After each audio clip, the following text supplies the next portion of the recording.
button, and then we're gonna have this, like, you have to confirm that you're okay with that. More people jumping on.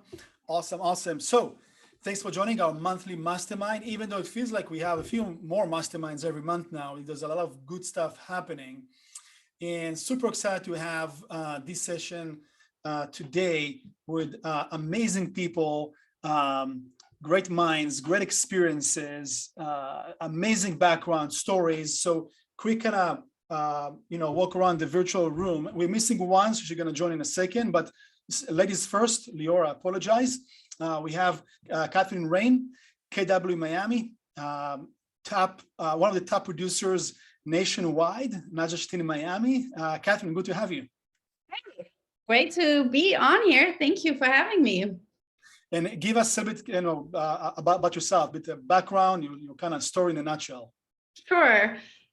So I'm from Miami. So I live in Miami. I'm not from Miami. I'm from Germany originally, came to the US in 2005 as a nanny with $750 in my pocket.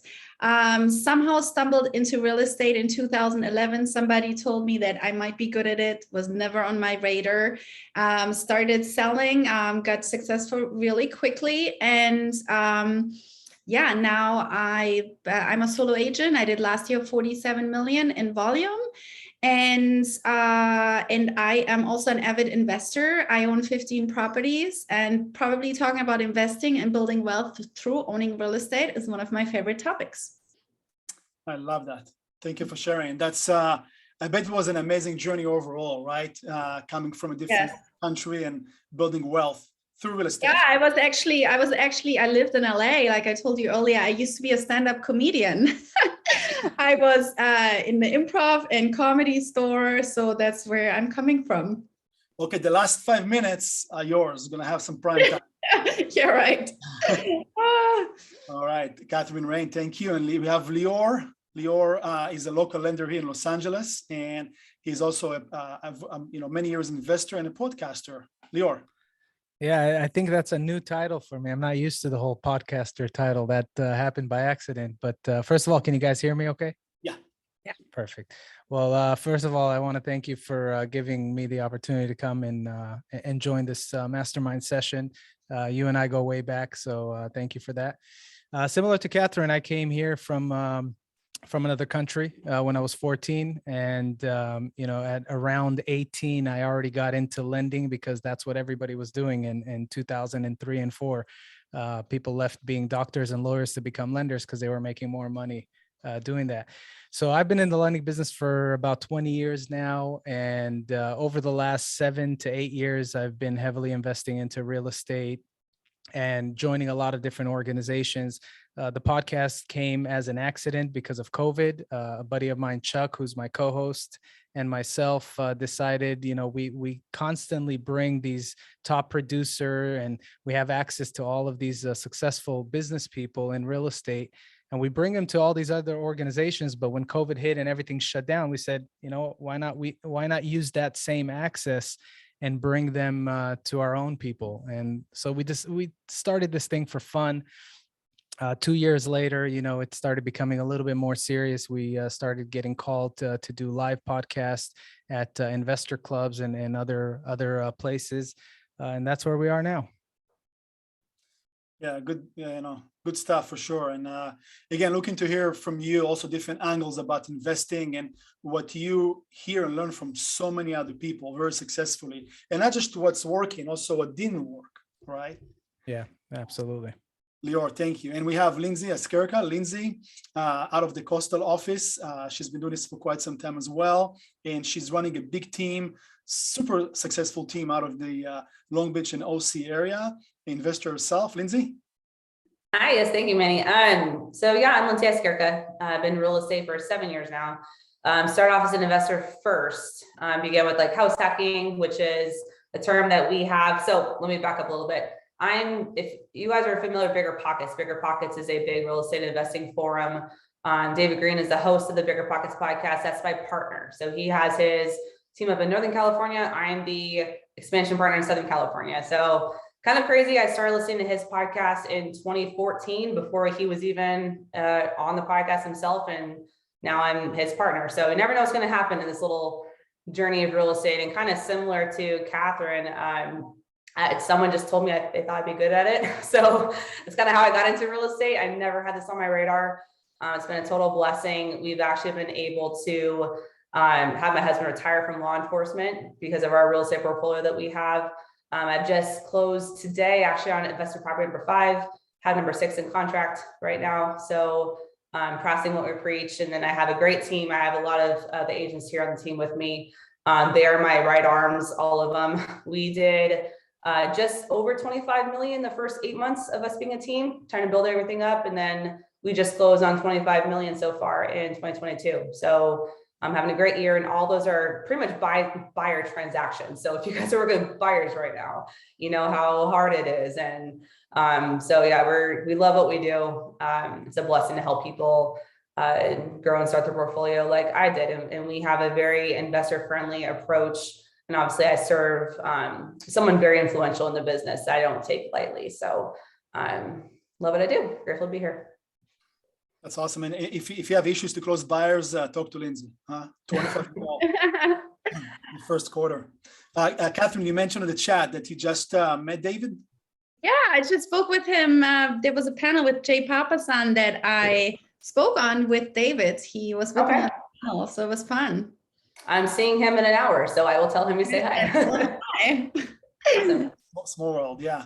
So talk to us about when you first start to invest, like what kind of properties, it might be, by the way, different markets right back then, but still just to understand how you got in the game, or you can share stories from other people as well. Open mic, whoever want to start.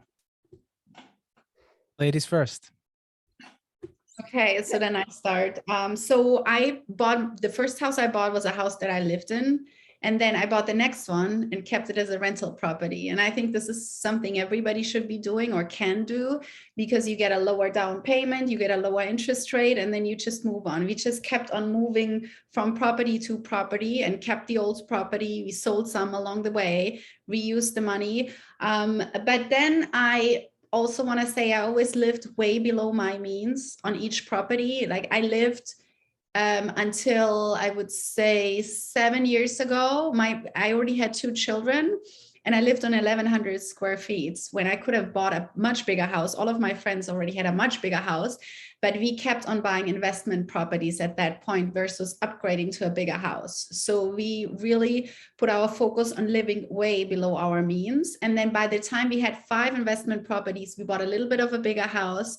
And now that I have 15, I just bought a big mansion. So, but my house is completely paid for and my entire life is completely paid for by all my properties, by all the rental income. So I'm financially free, but I only achieved that because I lived on so little and because I really put my focus on the big picture versus living in luxury right away. A few properties along the way that I bought, especially investment properties, I bought on hard money loans. So I took also giant risks when I didn't have the money and I put in cash offers and it paid off big time. So that's the short version. Love that. That's awesome. Thanks for sharing. Yeah. The way that I got started and the way that we usually encourage our clients to get started in the LA area, obviously it's very expensive, is a thing called house hacking. So it's a term where, you know, you're purchasing either a small multifamily property, be it a duplex, triplex, quadruplex, living in one unit, renting out the others. That's how I got started. Tell clients I bought a triplex using a VA loan in Long Beach and bought that for $750. It was terrifying. People thought we were crazy. We had no one else in my family investing in real estate. People were already starting to buy like the townhome or the condo or still renting. And we were going to buy this rundown triplex with hoarders in the backyard and just all the kinds of things. But that ended up making me the most money, right? And we just held on to that property for a bit, saved, had my first baby in that property. And then we moved into another property that was below our means, kind of, you know, what she was just saying. Encourage our clients, don't buy at the top of your pre-approval. You need to buy something where you're not house poor and that allows you to continue to invest. So by keeping that triplex, living in a smaller townhome with my second baby, and then starting to buy properties out of state, we were able to take the equity from one SoCal property and buy 4 houses out of state.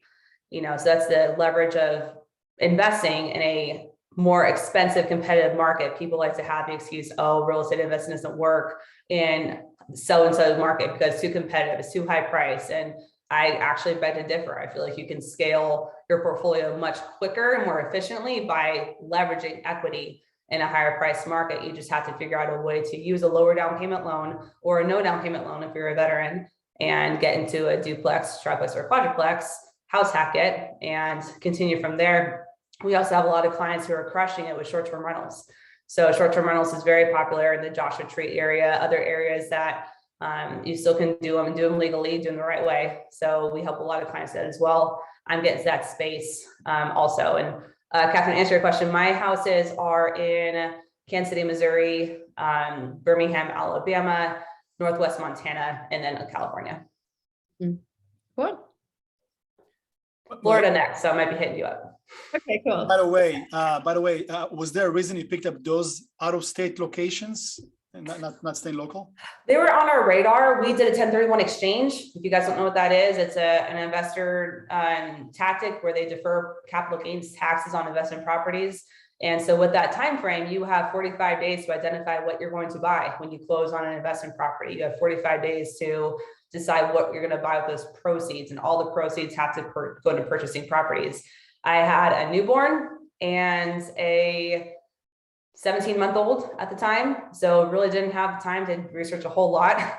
So we found a combination of these different houses that all matched the numbers that we had to make in order for the 1031 exchange to go through. They all cash flowed. They all had the right ROI that we wanted.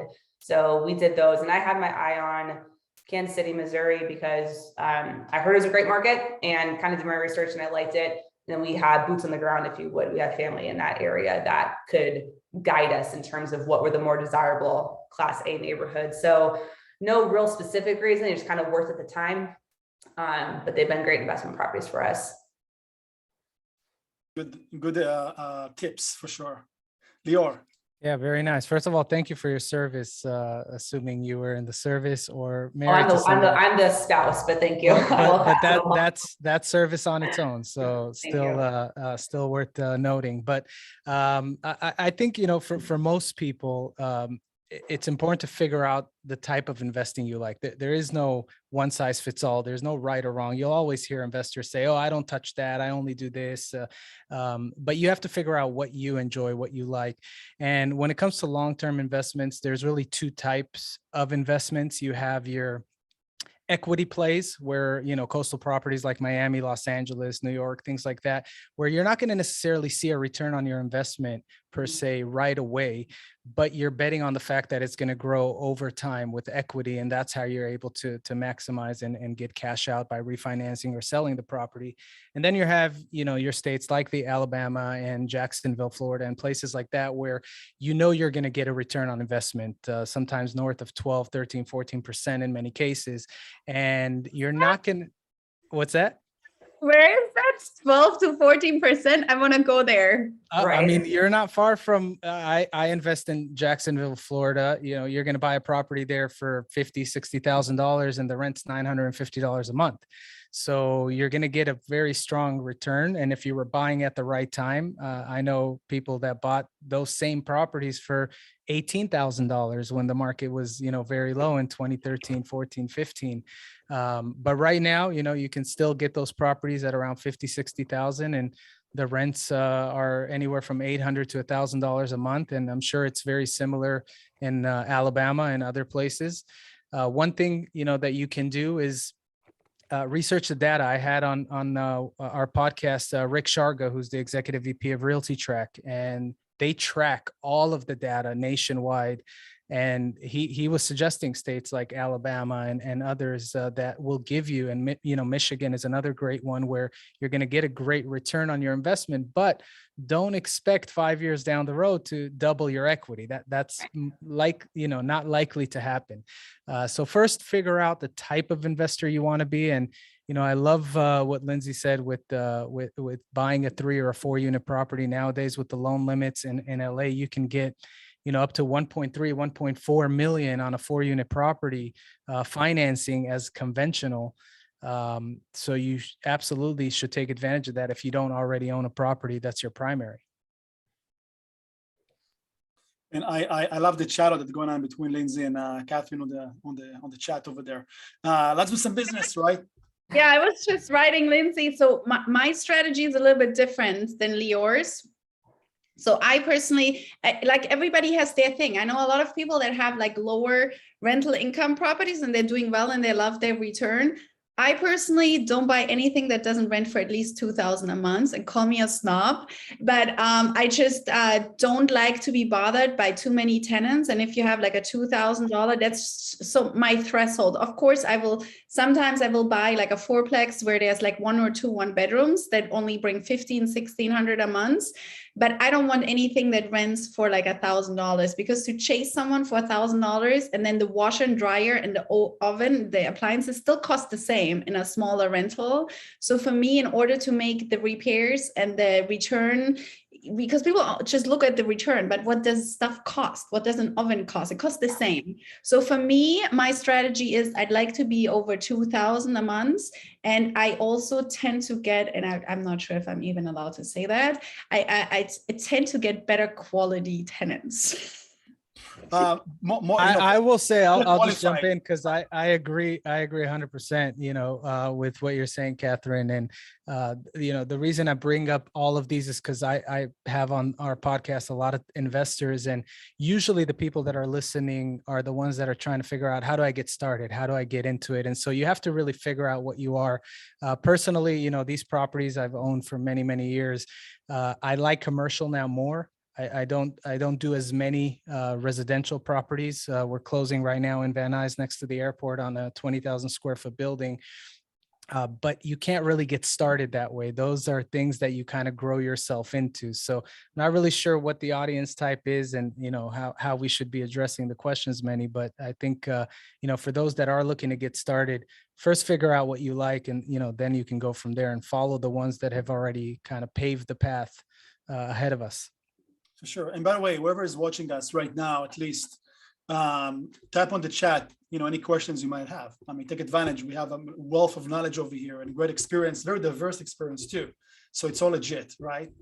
I want to ask you a little bit about, and by the way, on a side note, right, Lindsey, Kathrin, Lior, feel free to throw things that you think it might be interesting, or you can ask questions one another too, right? This is a prime time for all of us. I just want to give a quick example. Like a friend of mine just got a property under contract, which is a duplex in, I would say it was either Dallas or Houston. I know this is a big difference, but it was one of those 2 cities, and he paid $310 for the duplex, and each side is rented for $2,000 a month. So I think you can get, for a relatively low price and a relatively low payment, a great rental return if you're looking for like a duplex. And I think when you're like Lindsey said, when you start out, buying a duplex is a little bit of a better return than a single family house, because you have 2 properties on 1 piece of land, or 3 properties if you get a triplex. Totally.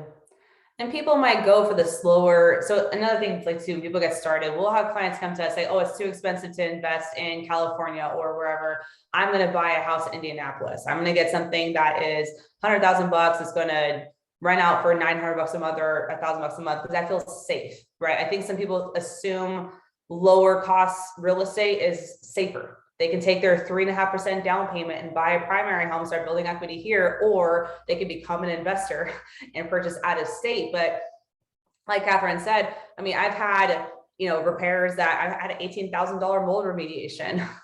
That mold remediation is going to cost the same whether I'm getting $1,000 a month in rent or $2,000 or however much, right? But if that lower price investment property was necessarily a better return, honestly, I actually kind of needed the loss, right, for my income. Like, so if I show I make a loss, my rental properties actually kind of help me in terms of taxes. But as another strategy too, we'll have clients who say, I don't care if I'm losing money, I have to shelter my income. And it's like, okay, you do you. They'll want the appreciation or the tax strategies or whatever. But I think people tend to make the mistake or the assumption that a lower price investment property is safer, just because they feel like there's less skin in the game, where you, like she mentioned, you're still going to have the same repair costs, the same maintenance, the same type of issues, but you might get a higher quality tenant, and you might get, just perhaps someone who might take better care of the property if they are paying a bit more for the house and maybe have fewer repairs and fewer issues. So just something to be mindful of. The lower price rental properties are not always the safer strategy, even if they may seem like that's the case. Well said. I like that we're kind of touching on the risk aspect of it, because you need to know your numbers, right, as an investor. And I come from financing, so I'm a numbers guy. When people tell me I don't invest if I can't be close to a property, I don't relate to that. I look at the numbers, and if it makes sense, it makes sense.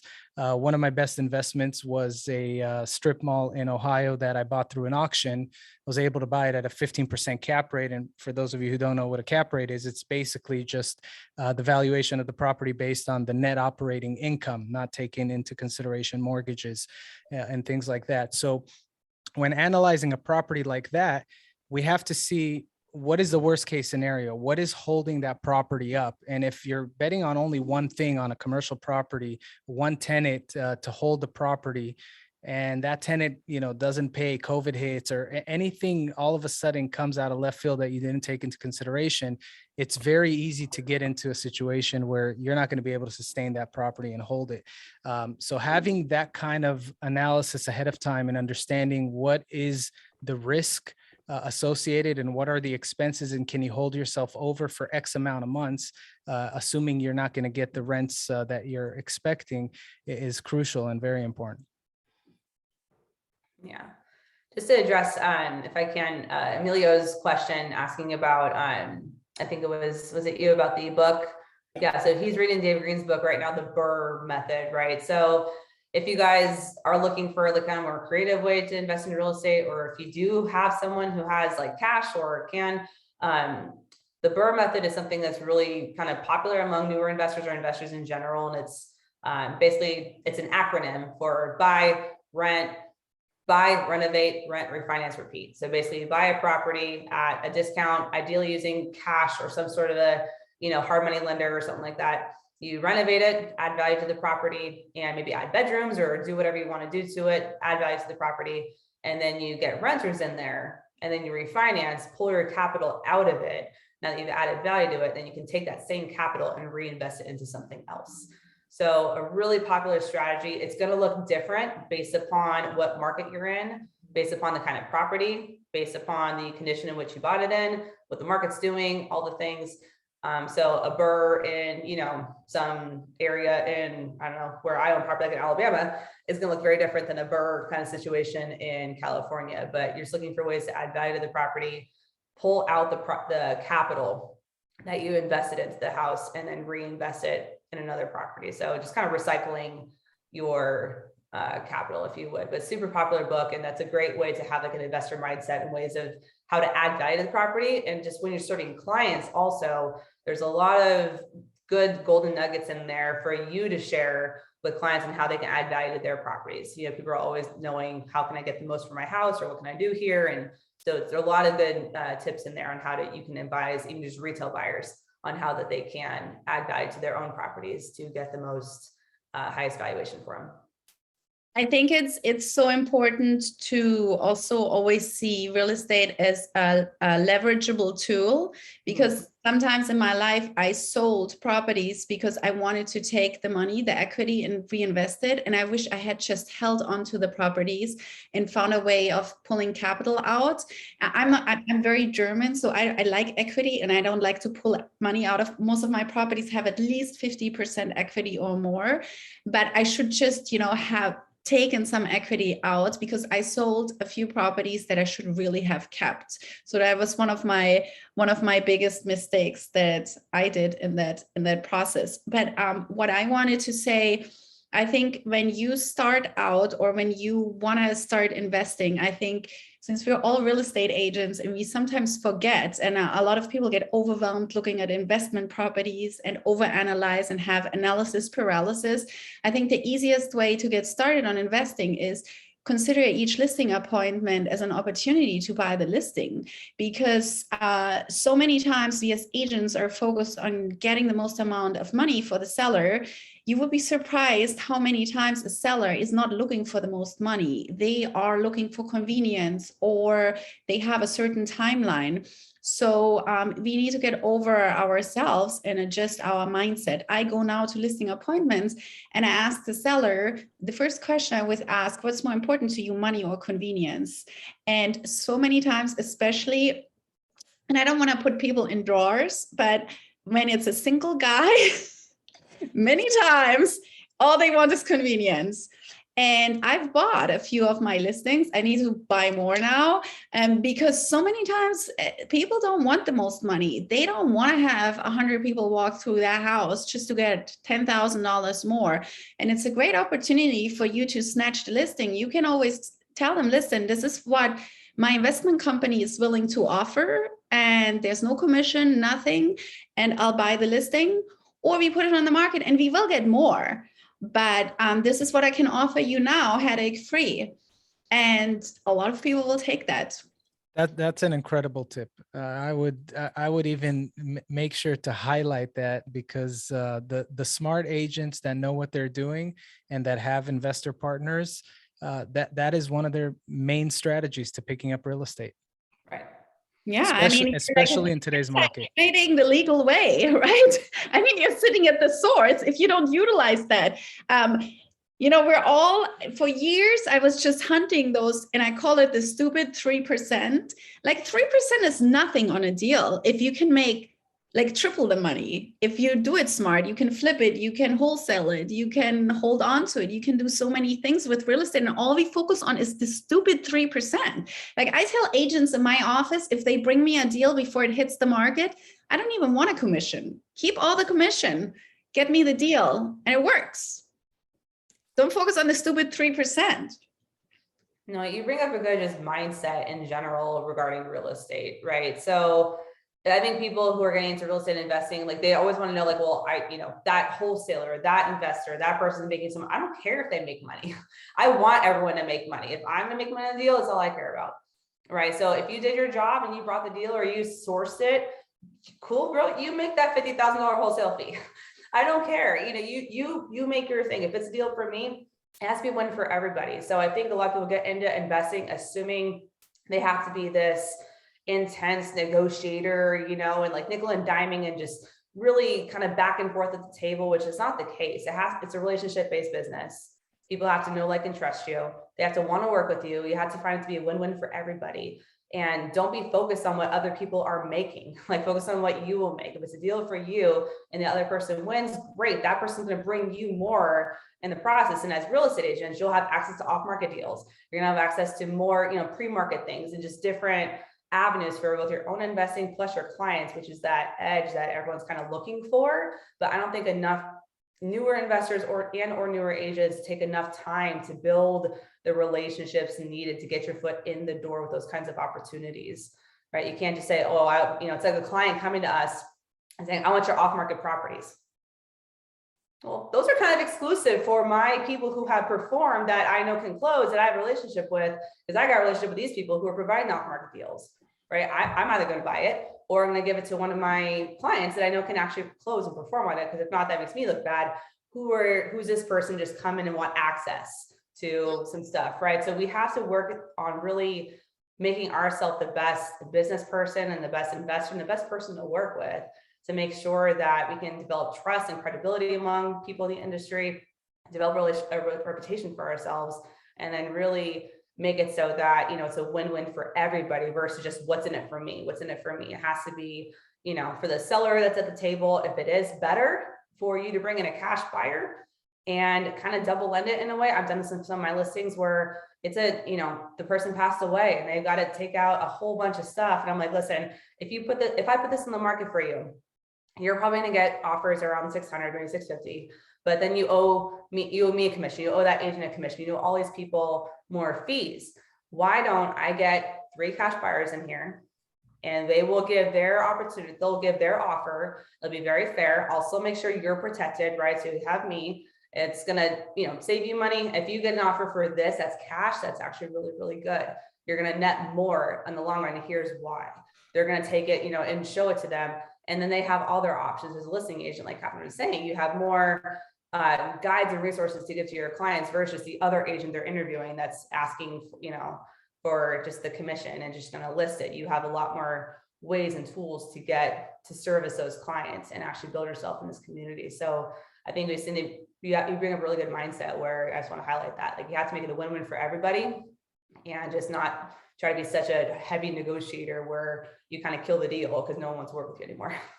Yeah, and if you're going to become an investor, you said something very important there, Lindsey, and that's, community and relationships. And I think one of the biggest things for my success, and I'm sure you two will agree, is networking and building those relationships. And so many deals and partnerships and opportunities come from that, which is also one of the reasons that, we didn't start a podcast because we tried to use it to make money. And it's not even a huge podcast. It's very local, community oriented, but it helped us develop more relationships. And, we enjoy meeting new people from all aspects. And just getting out there, if you're going to become an investor and going to these networking events and going to listen to other masterminds, that is one of the most important ways to develop some of these, relationships and get opportunities.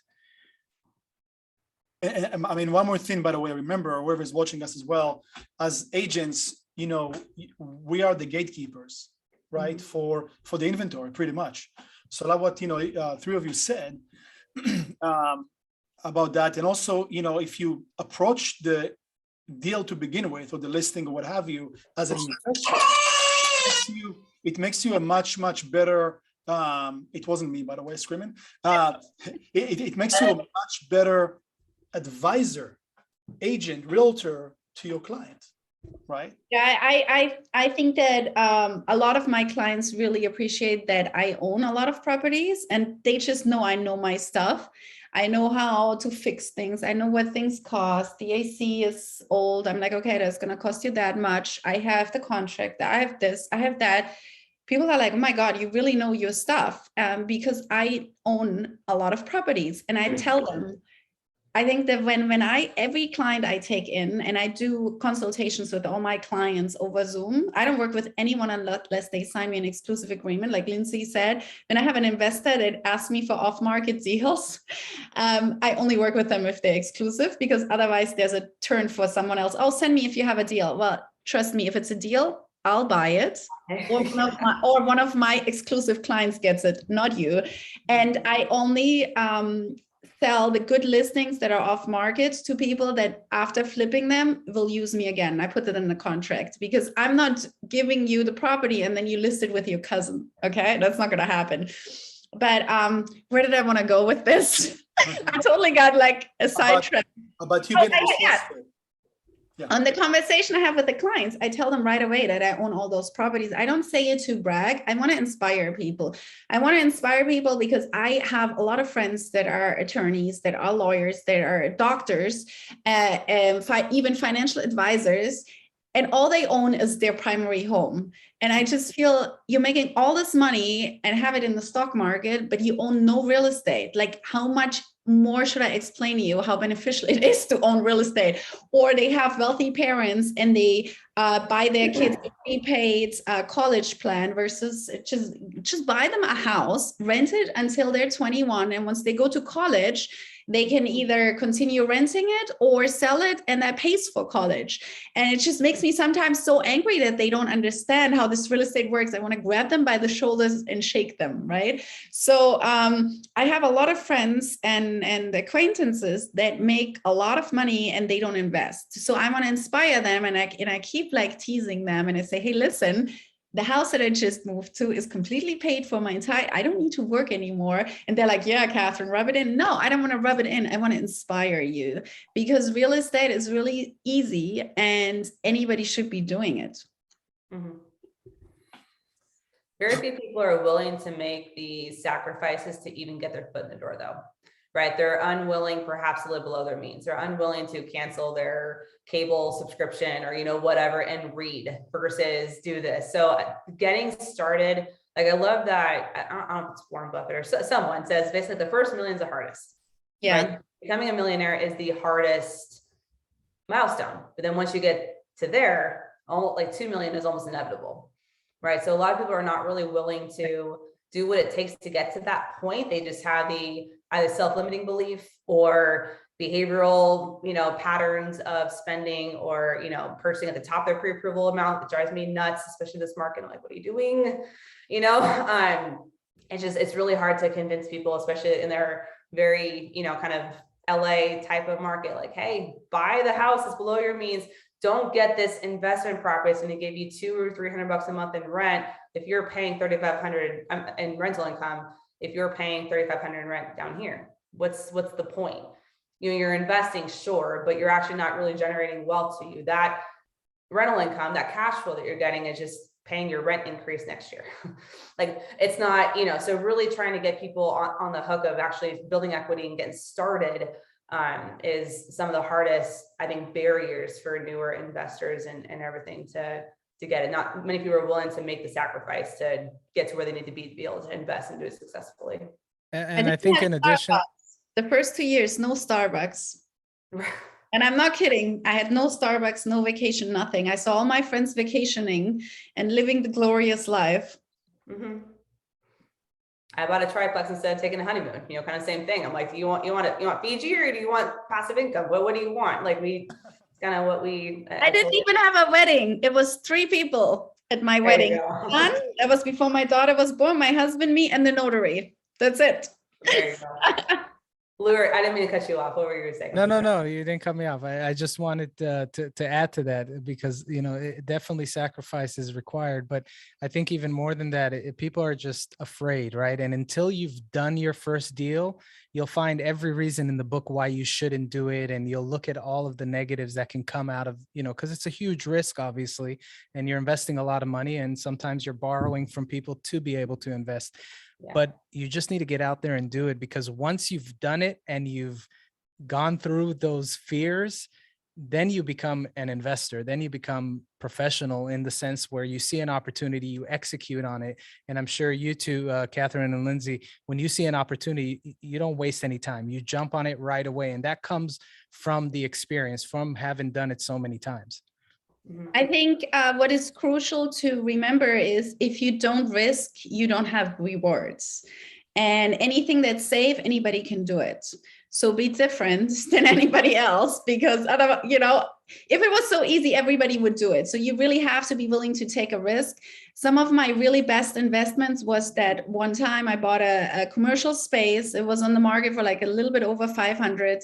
I knew it was mispriced. I made a cash offer because everybody made cash offers. And I took a hard money loan.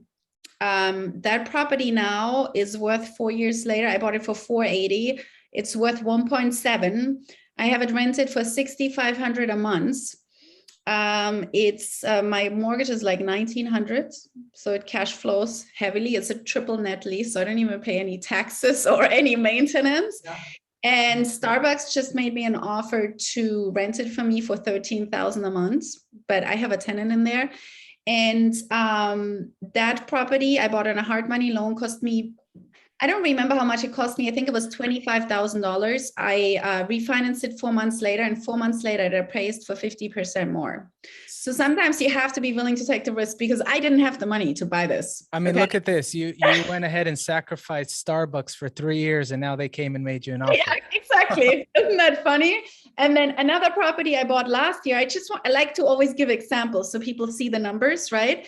I saw a fourplex. Well, I have to give credit to my husband because he finds all those properties. He's not a real estate agent. He's just an investor, and he tends to find those deals. So it was a fourplex in Miami.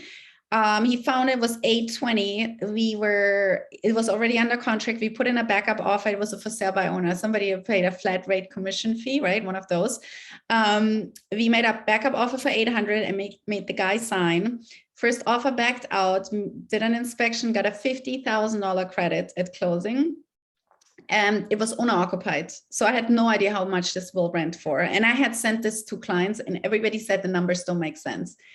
Guy moves out, we close. So basically I bought this for $750. My mortgage is $4,000, and I rented it for $9,600.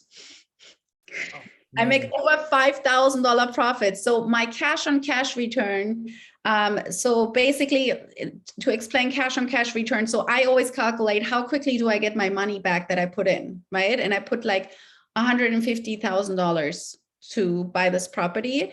I get the money back in 2 years. 2 years. And that's how I do it. It needs to be 2 or 3 years. I need to have my money back in order for me to have it be a good investment. And now the property, because of the cash flow, is worth 1,617. And I took a risk, and it paid off.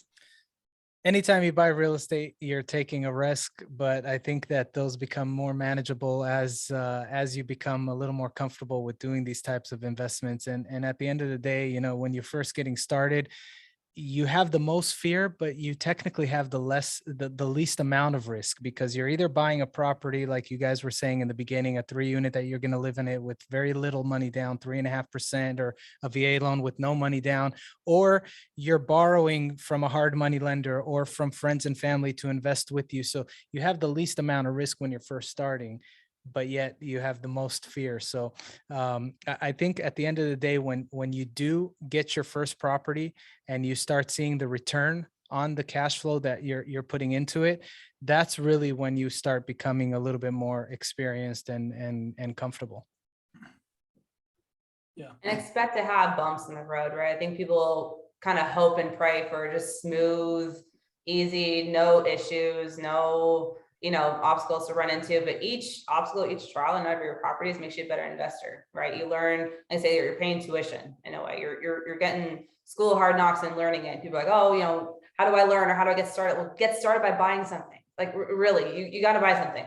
You can figure out what you don't like, what you like, what you don't like. You'll find your comfort zone in terms of, do you like Section 8? Do you not like Section 8? I've had Section 8 tenants, and so I can provide the pros and cons to clients about the situation, about, what's good about it, what might not be good about it. You make your own choice, but I wouldn't know that had I not gone through it. Or, worst case scenario, what if this happened? Like, well, this is what happened on my property, and this is how I handled it. And this is what, your options will be. It sucks to go through. We cannot prevent certain things and certain obstacles from happening, but like real estate's a very forgiving asset class.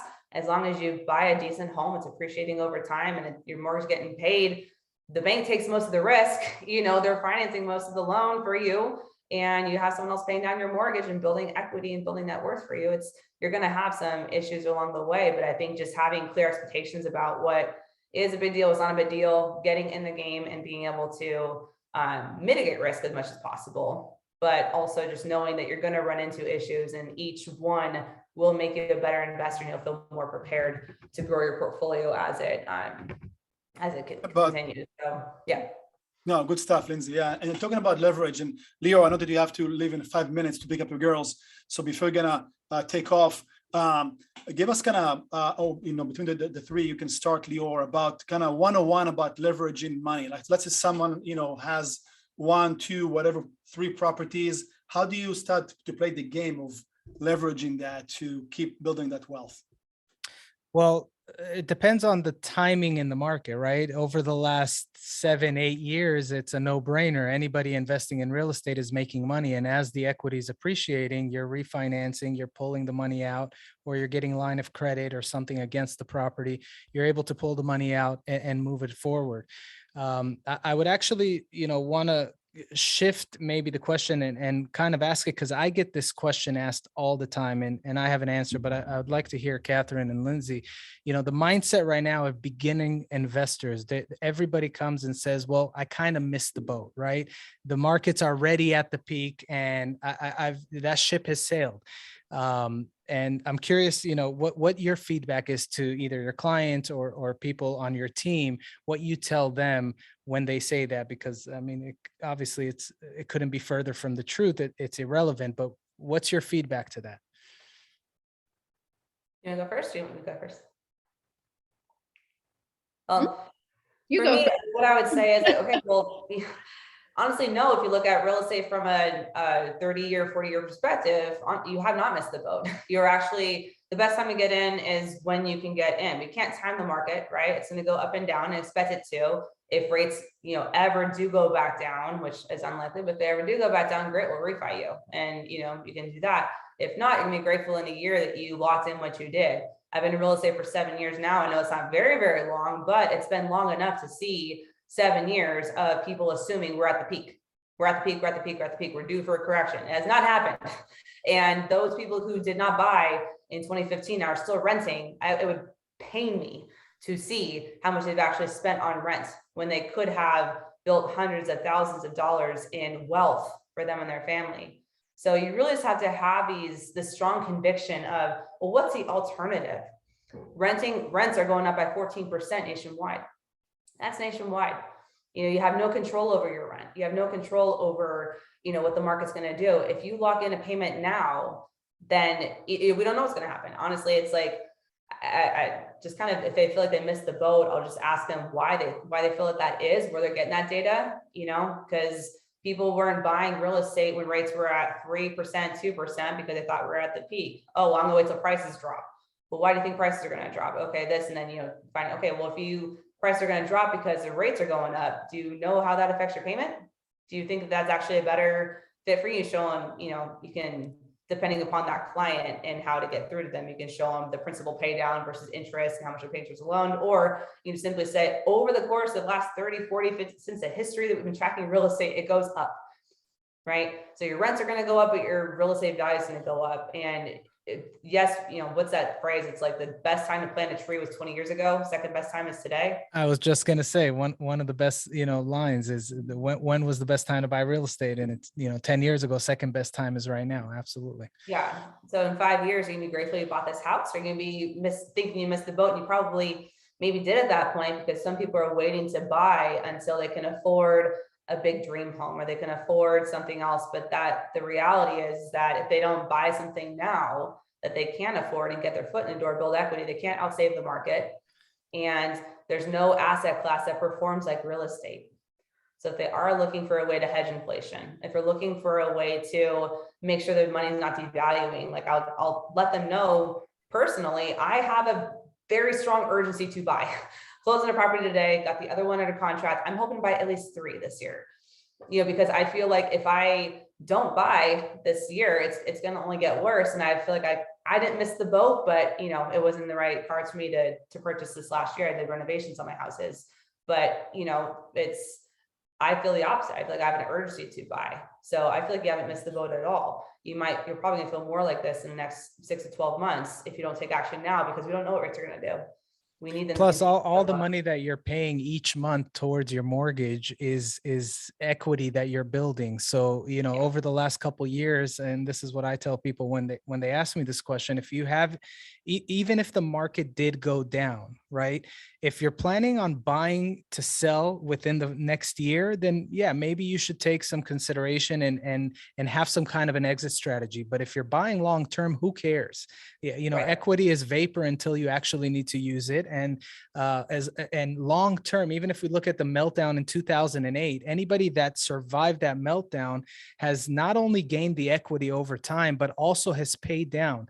So what is the alternative? Are you going to pay rent and give somebody else the money, or are you going to pay yourself each month to pay down the debt? So even with the market going down, if you know how to understand the money aspect of it, it is going to grow, and you are going to see a return on your investment as long as you're not worried about selling.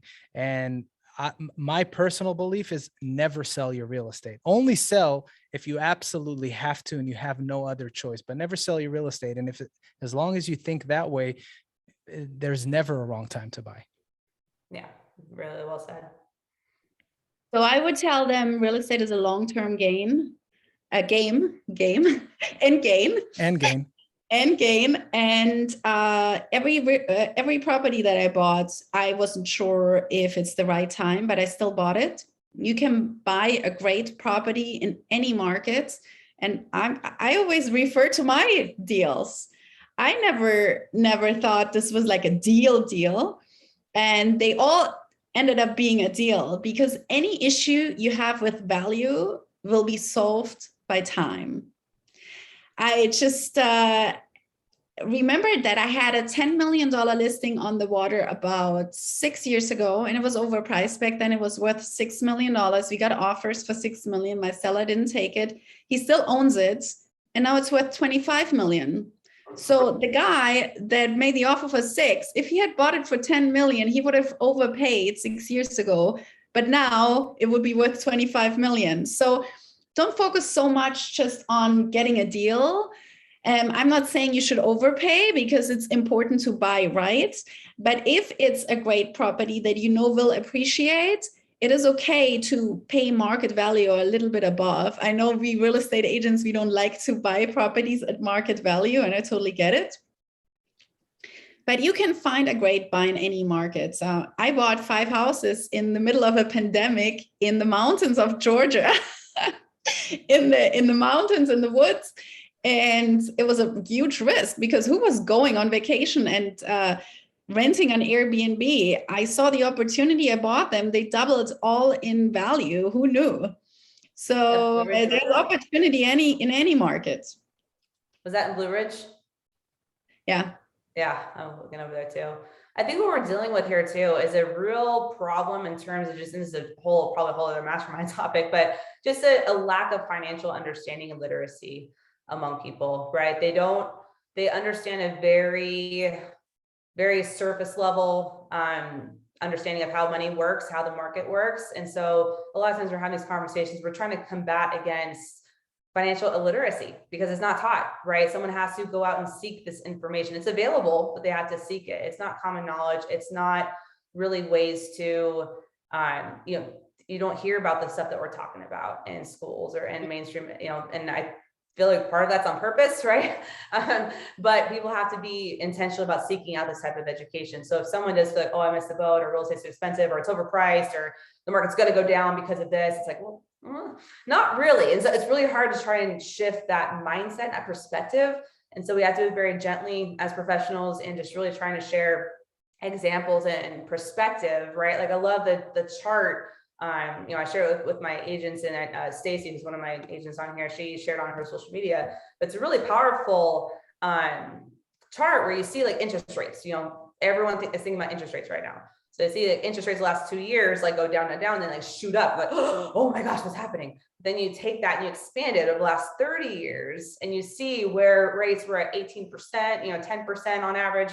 And then now they're just, barely kind of still going up. You see an overall perspective, like people need more of like a 30,000 foot bird's eye view on how real estate actually works versus just being in the current market that they've been watching through pandemic, which has been an artificially low, stupid low rate. Like that is not realistic. That is not actually what most people who have invested and made millions in real estate have bought real estate at. So trying to shift the perspective, trying to shift the mindset and help people with their financial literacy is like another kind of roadblock that we do run into. So we can provide resources, Lior's podcast, I'm sure is fantastic. I'll have to listen to it and subscribe to it.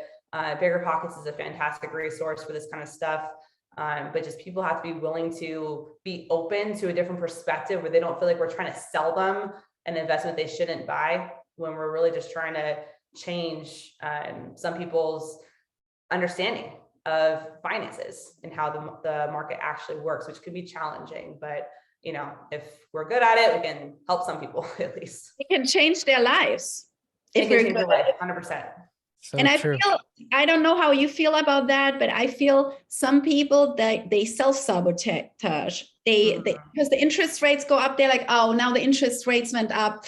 Unfortunately, now I can't buy, because they're just over anxious about buying, and they have analysis paralysis, and they're like, okay, yeah, now it's not a good time to buy. And then 2 years later, they're still looking. I have a lot of those clients.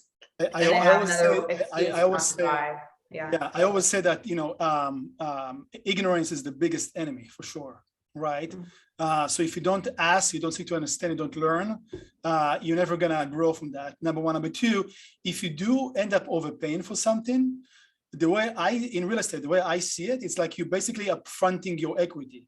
Yeah. Right. So if you do 5 years, 10 years, 30 years, like Lior said, like never sell, it's the best deal in town. If you pay whatever it is, a little bit. It's irrelevant at that point. Exactly.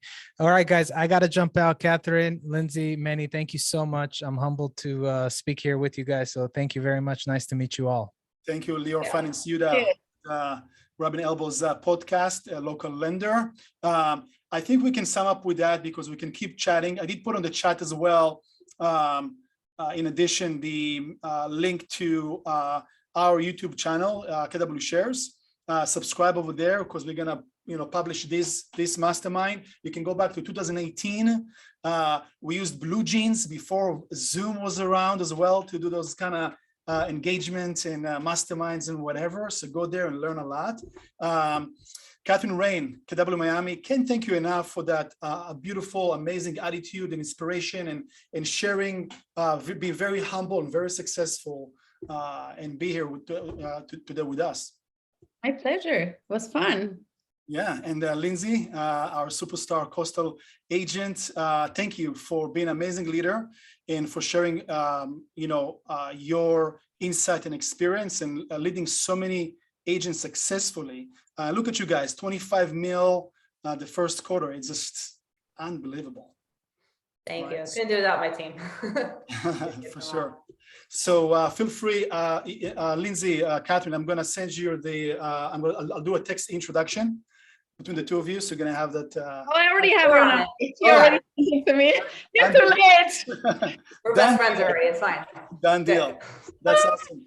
Guys, buy dirt. Whoever is watching us now and later, thank you guys.